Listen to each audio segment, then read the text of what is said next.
Welcome to Soul Searching, the Soul Recruitment Podcast, where we tackle all sorts of great topics in the areas of recruitment, job searching, mindset, technology, marketing, culture, and lots more. It's amazing what you'll pick up. Thanks for joining me.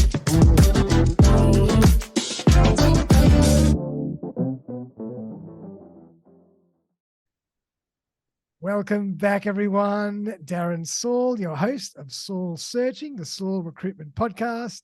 I hope you're doing well.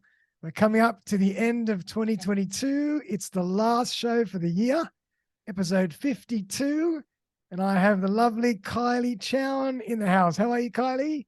I'm very good. Long-time listener and first-time guest. So thank you so much for having me today.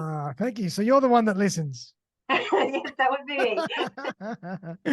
No, really looking forward to getting into the content, and it's going to be a very interesting show. I think a very fitting show for the end of the year. It's all about LinkedIn, organic ads, content, personal branding, and more. So stay tuned. So Kylie is a social media trainer and strategist, and the current #2 LinkedIn expert in the Asia Pac region. With over 15 years of experience, she has worked with thousands of people to help them grow their business and careers using LinkedIn and managing their online digital brand. She has been featured in the Huffington Post, Social Media Examiner, Smallville Official Contributor, and HRM Online Australia, America, and Canada. In 2021, she was awarded Best Use of LinkedIn and was a finalist for Best Social Media Educator from the Social Media Marketing Institute.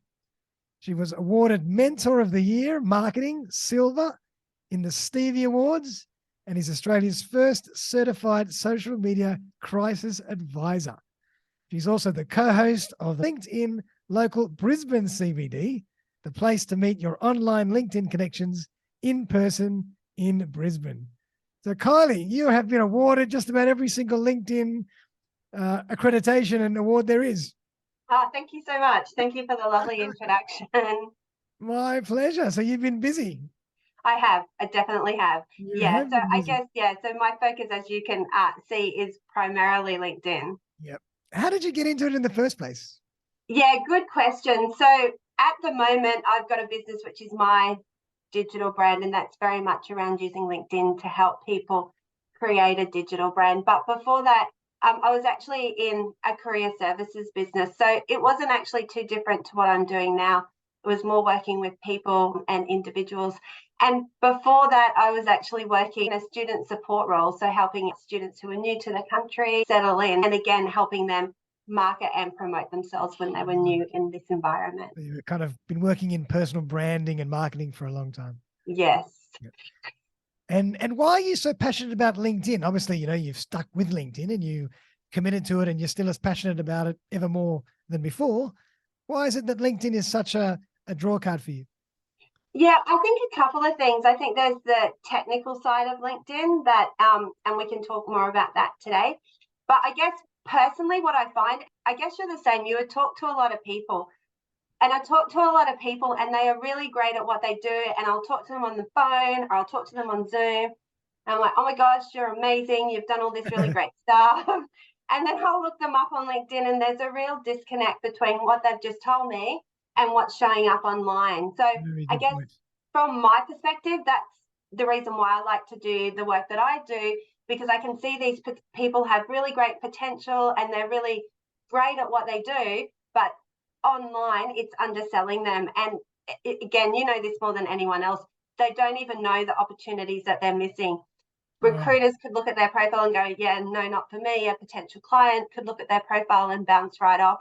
So actually, I said to someone this morning and she was very hesitant and she was saying to me, I don't want to look really show-offy and I don't want to look like I'm just like bragging and things like that. I'm like, no, it's not about that at all. It's just making your profile match you in person. So it's not about making your profile bigger and better than who you are. It's really just elevating it so it matches how good people are in person. I love that. It's almost like LinkedIn is a substantiation of who you are and what you say in person.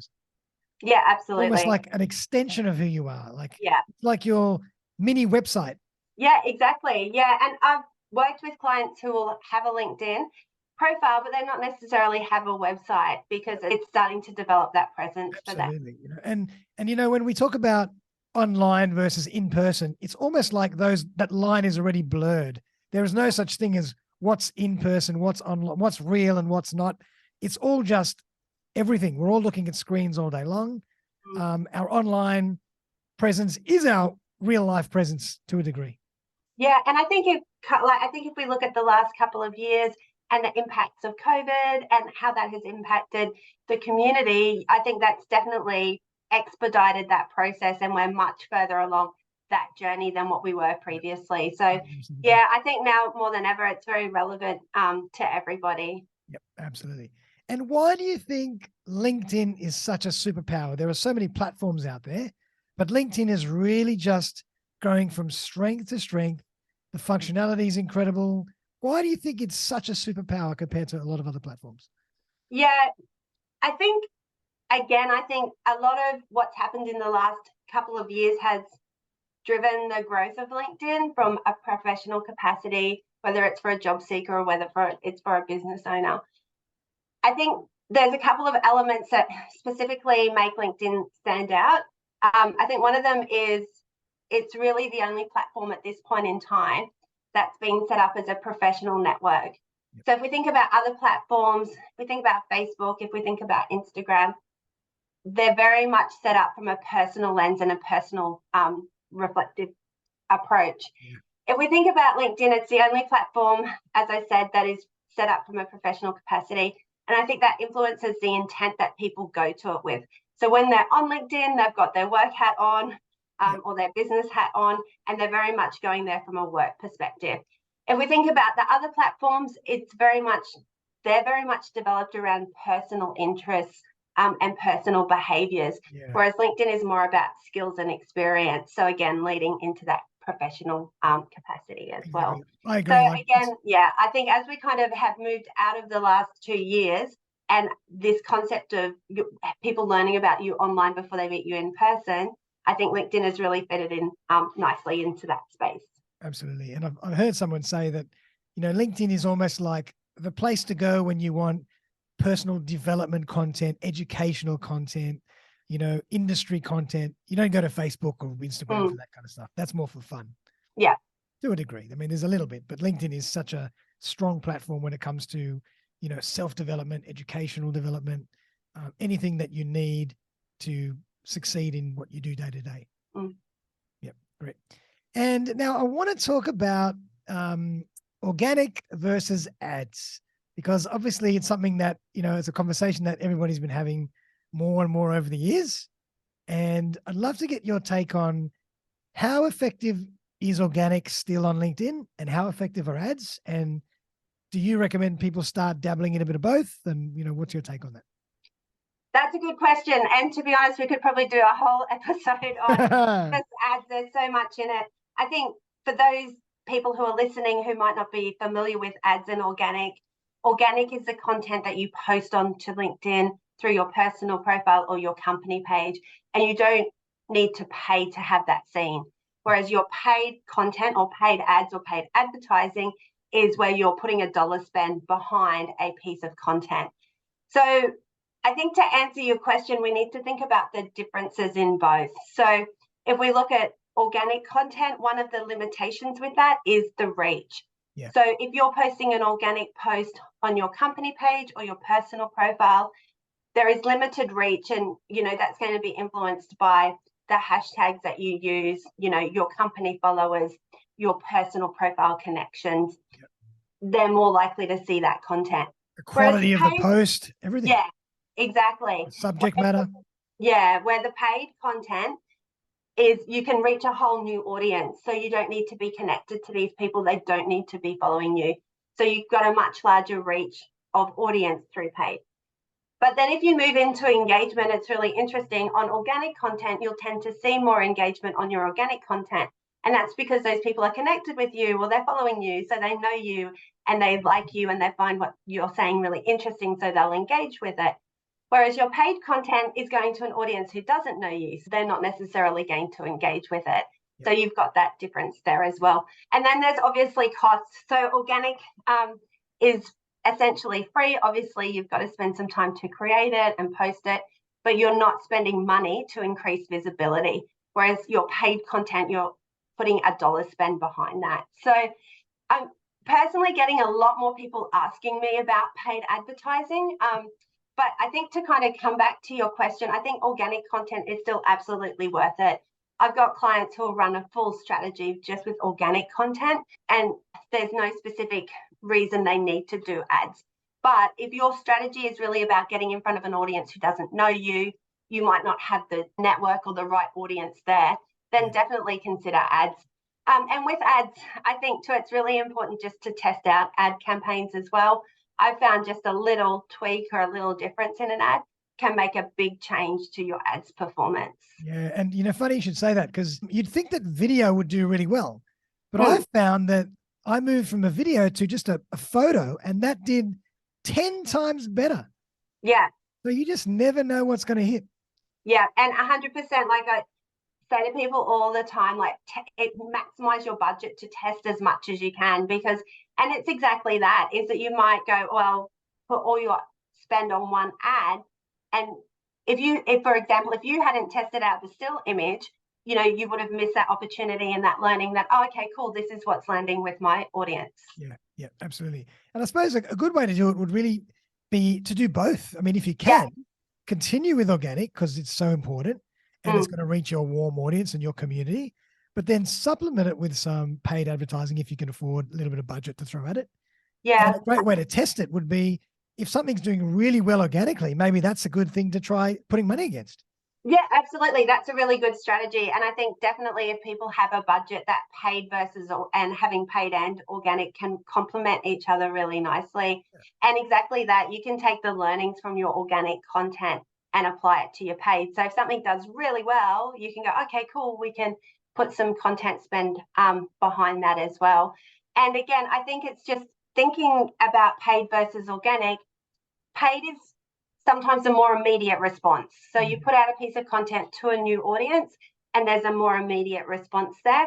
However, your organic content tends to be more longer term, but it's more sustainable. So the challenge with ads is once you stop spending money on your ads, then any results or outcomes that you're getting tend to stop. Whereas if you're building out a really great organic strategy, you've got that historic impact of that as well. Yeah, and I love that. And I think that's a really good point because it's easy to fall into the trap of spending money for paid advertising, but thinking about it as a pure sales campaign where you want immediate results. Yeah. If you can think about it as more of a longer term branding strategy, obviously results will come along the way, but you have to be patient and give that campaign a bit more time to do its work and for people to know who you are. And, as they say in marketing, it takes 7 to 21 touch points before people actually action anything. So people want to see your stuff regularly, constantly, repeatedly before they decide, oh, yeah, let's have a look at what this guy or girl has got to say. So, if you think about it as more of a longer term marketing strategy, if you can put a bit of money towards it, it can be really useful as well. Yeah, absolutely. And it can potentially get you in front of an audience who it would have been challenging to get in front of organically if you didn't have those type of people in your network. And I want to talk a bit about the cost. I mean, because a lot of the times, compared to Facebook and Instagram, LinkedIn is a bit more expensive. Are you finding the cost changing a little bit, or is it about the same still, or is it getting a bit more competitive? Yeah, good question. So I don't do Facebook ads or I don't do Instagram ads or Google ads. So I find it hard to kind of make a comparison there. But in saying that, I found that in my experience, the targeting on LinkedIn is quite good. So even though their ad spend might be higher, their conversion is higher. And then typically what I like to look at with people is their total customer acquisition cost. So look at the ad, look at what it generates, look at what that outcome is as aligned to what they want to achieve, and then being able to go, okay, is this a cost that's within your budget for a click, for an inquiry, for for someone who wants to do a demo, whatever your ad is running towards as well. So again, I think it's that refining and testing. I think you can refine and test your ads, and as you do that, obviously the cost is going to be adjusted as well. Yeah. And I think you're right. I mean, I think that the targeting capability of LinkedIn is second to none. Mm. I mean, you can Oh, get to a particular title within a particular company with a particular area. You cannot do that with anything else. yeah, and that's it. Down to you can target, and that's just the cold targeting. Like we haven't Yeah, even touched on retargeting, that's right. but just that cold targeting right down to where a particular workplace and role, the level, companies, what their turnover is, and things like that. So there is very specific targeting you can put on. And I guess what I like as well as the inclusion is that you can also do exclusion. So you could say, well, I don't want people from this particular company, or I don't want people with these particular attributes to see my ad.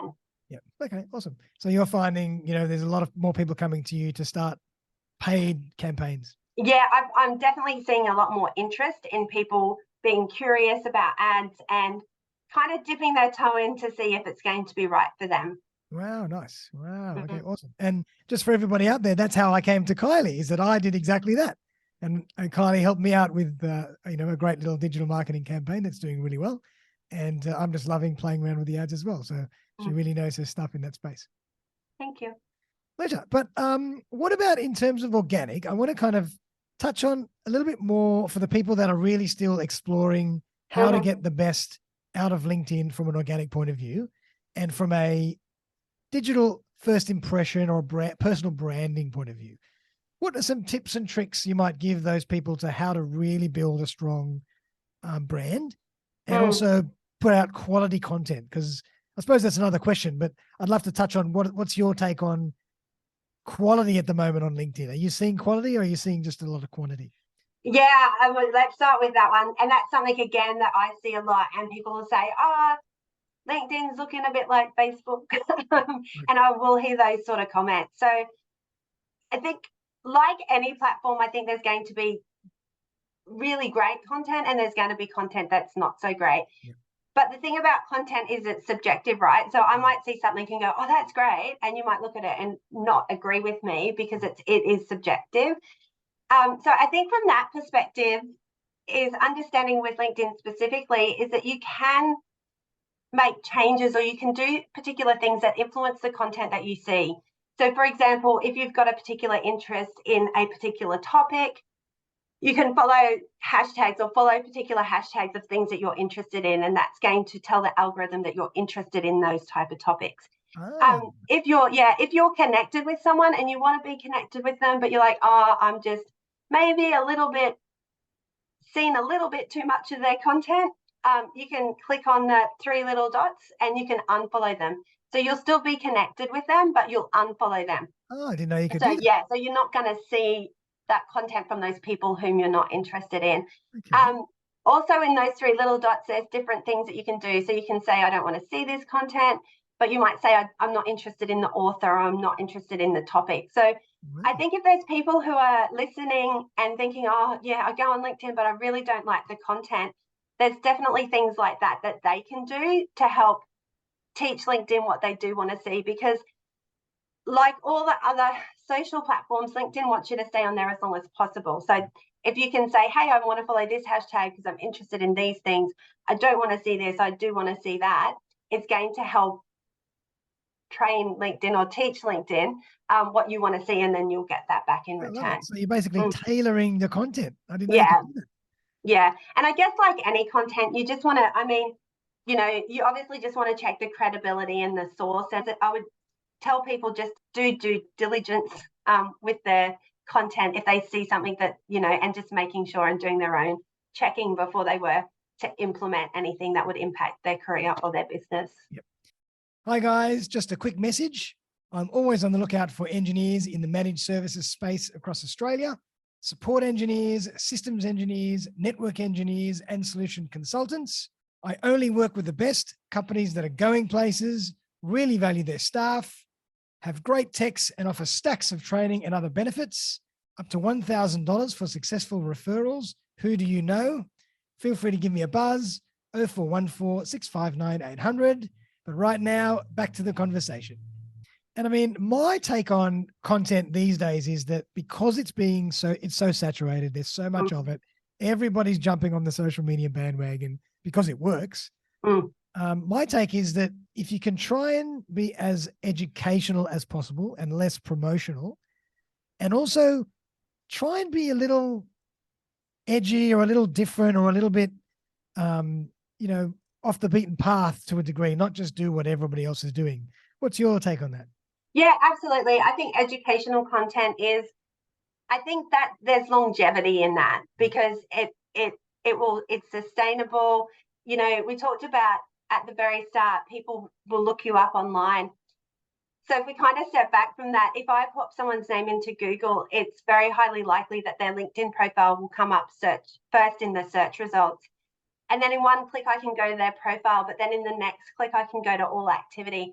So I can see what they've liked, I can see what they've commented on, and I can see what they've posted. Yep. And I think that's really relevant because someone who's posting educational content and coming from a perspective of helping other people and contributing in a way that's more outward facing, it gives that impression of being that expert, that knowledgeable person, that trusted person, and also that resource that people follow. Yeah. So, if you're posting really great recruitment content, I'm going to follow you and go, oh, I want to know something about recruitment. That's right. Darren knows all about that. I'll ask him. So again, I think I really like organic content strategy, definitely with that educational focus. Again, it's sometimes it takes a little bit longer to see the results of that, but it's very sustainable, and you'll attract people who are interested and support what you're saying as well. Yeah. Like you build your community over time. Yeah. It takes time,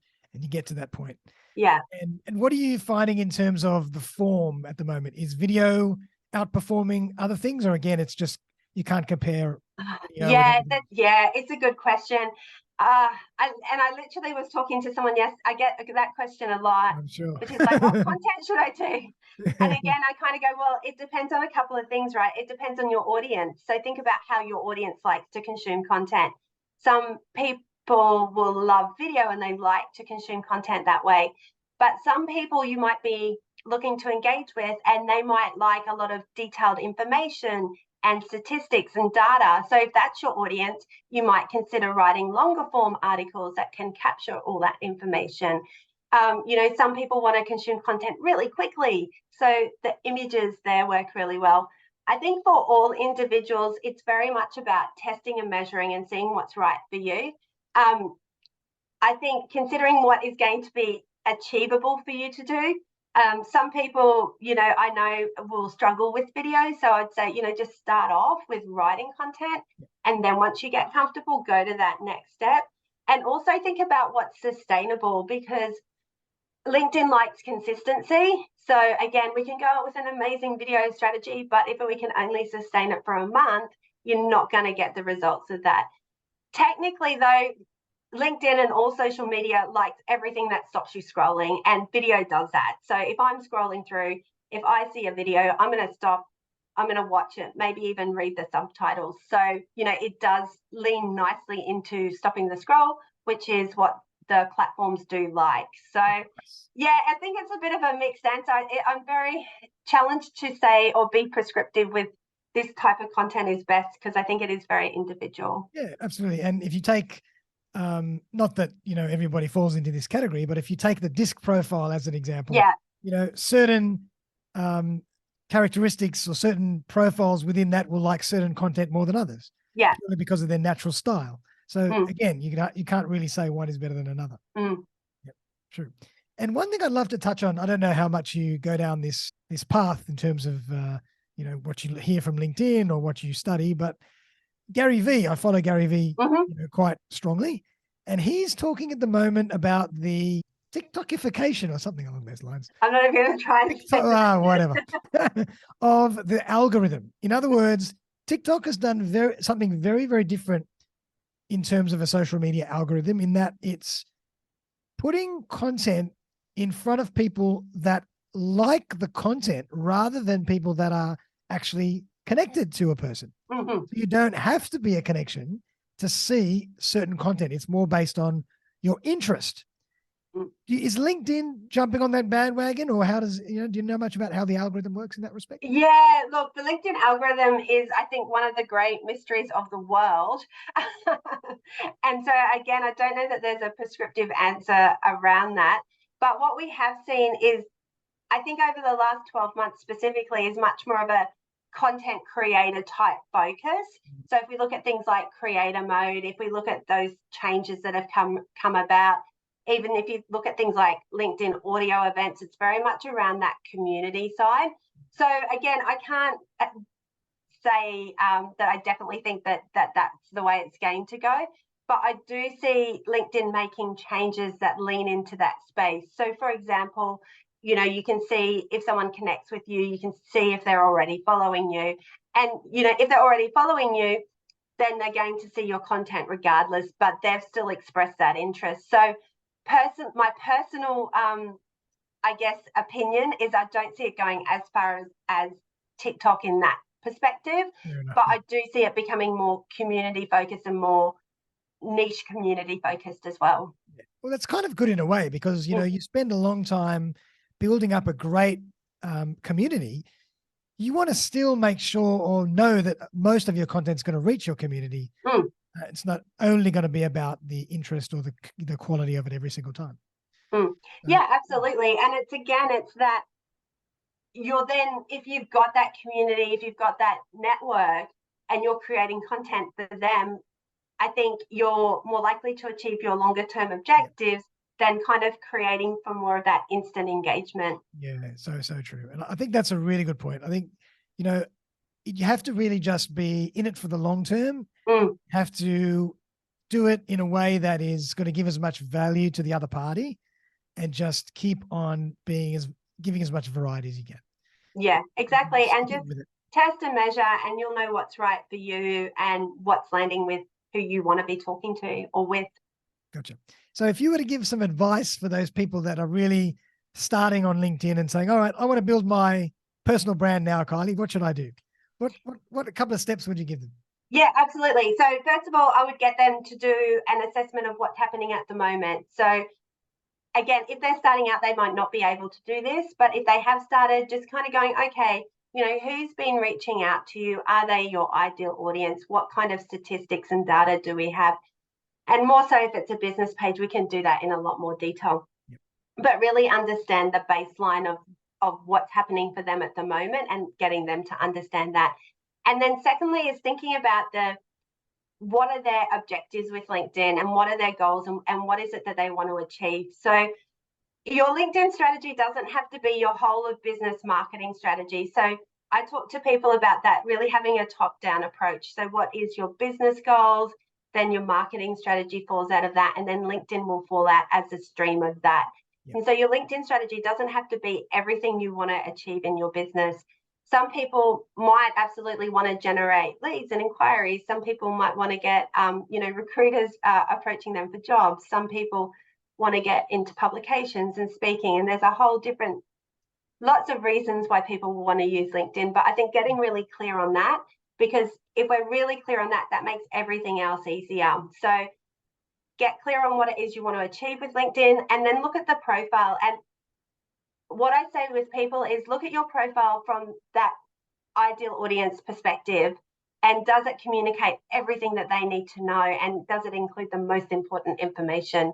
Yep. So again, thinking about if your ideal audience landed on your profile, does it communicate and does it showcase the value that you have? And I don't know, it might just be the people who I come across, but I'd say like 98% of people who I talk to, that's not the case, and it's their profile is underselling them. So that's really the first point. And something you said earlier, I think kind of comes back to this as well, is that your profile's working for you all the time when you're not. Mm-hmm. So we're about to go into Christmas holidays, people might take time off, but your LinkedIn profile is still there. So people can do searches, people can come across your profile, people can learn about you, and you don't even have to be, at your desk. So I think that's the first point, is having that profile, and then kind of moving into two other things. First of all is content. I think everyone having a content strategy is really effective, and also having the right connections. So, you can have an amazing content strategy, but if you don't have the right audience there, you're not going to get maximum visibility of that. So I think 4 things: assess where you're at the moment, make sure that your profile reflects who you want to be engaging with, implement a content strategy. And even for job seekers, career professionals, I think having a content strategy, and you would know absolutely more about this, is really important. And then making sure you've got the right people in your network. Yeah, I love that. And I think you've touched on a very, very important point. And when I talk to people about social media or about branding as well, I say exactly that. I say the content is one part of it. Building your audience is another whole strategy in itself. Because if you don't have an audience to put your content towards, you're wasting your time.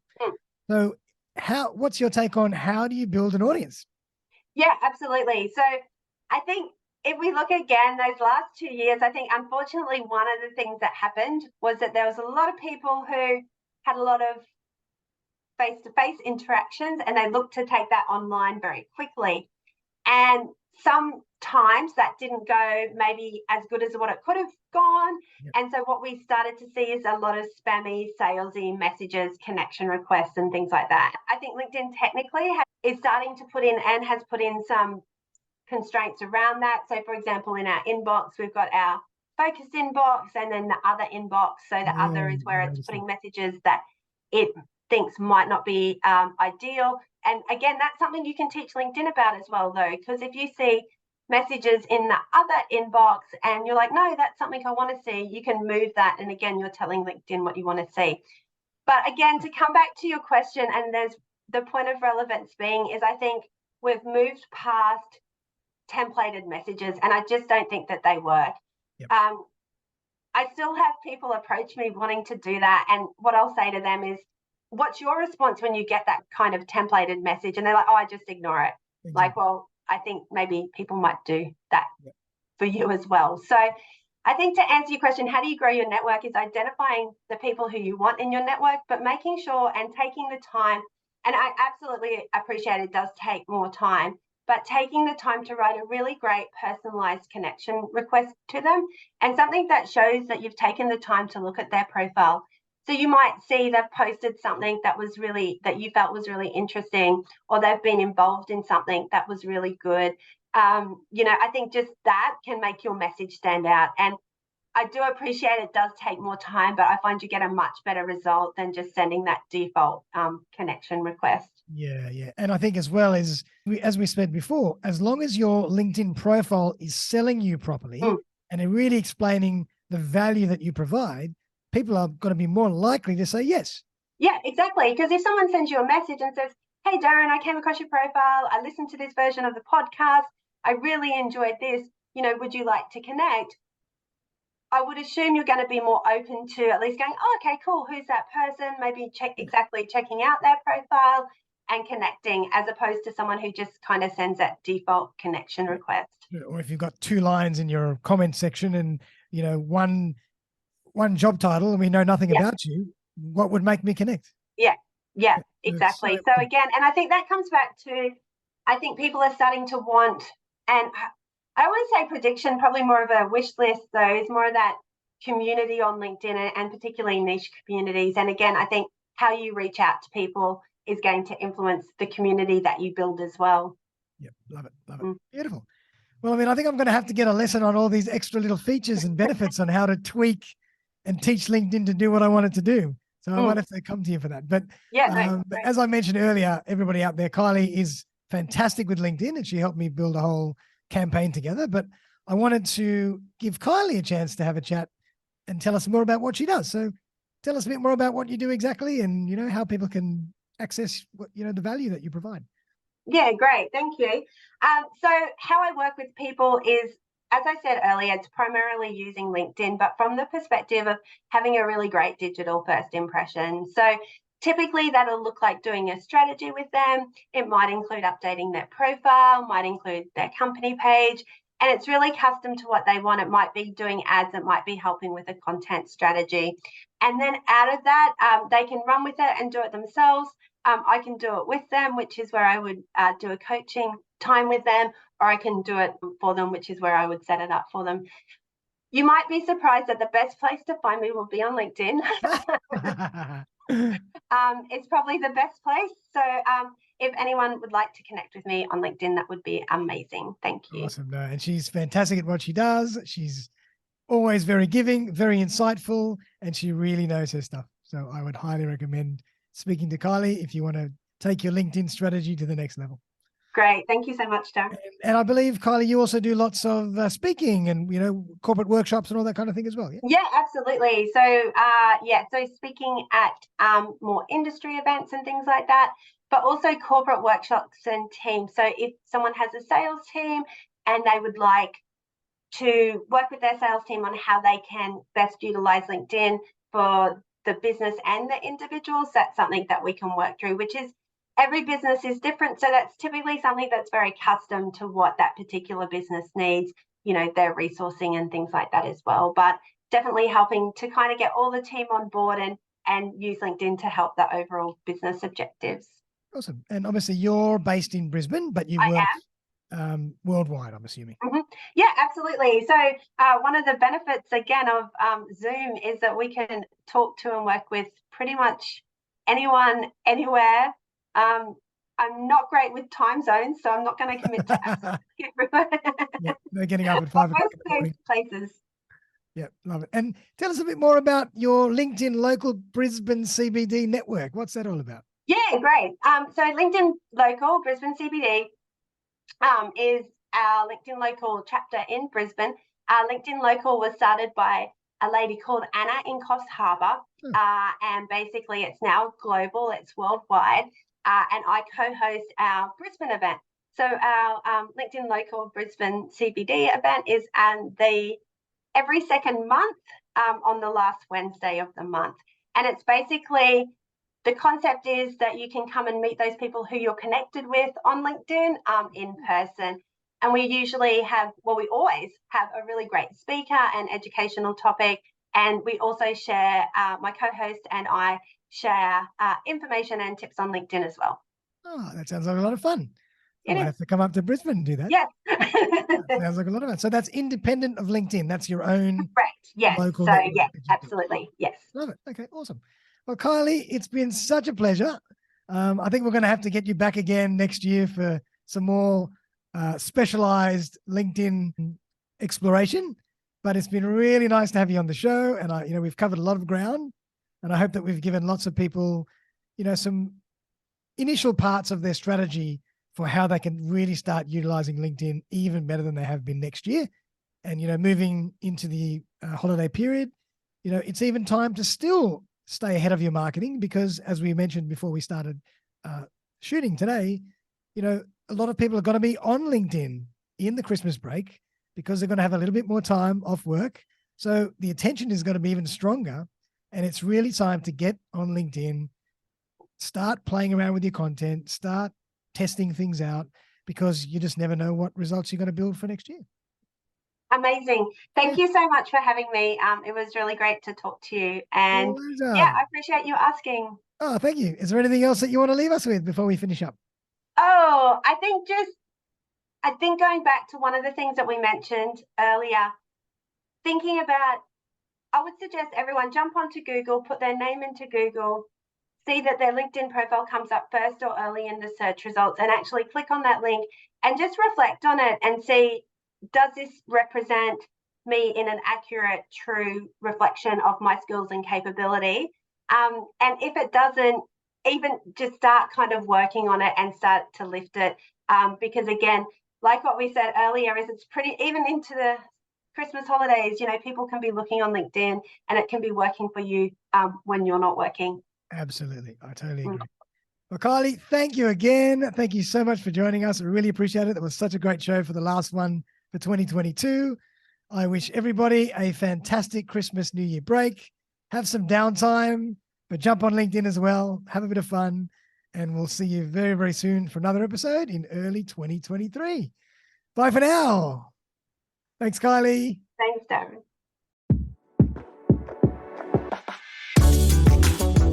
Thanks again for joining me for another episode of Soul Searching, the Soul Recruitment Podcast. If you'd like to join me as a guest on the show, I would be delighted to collaborate.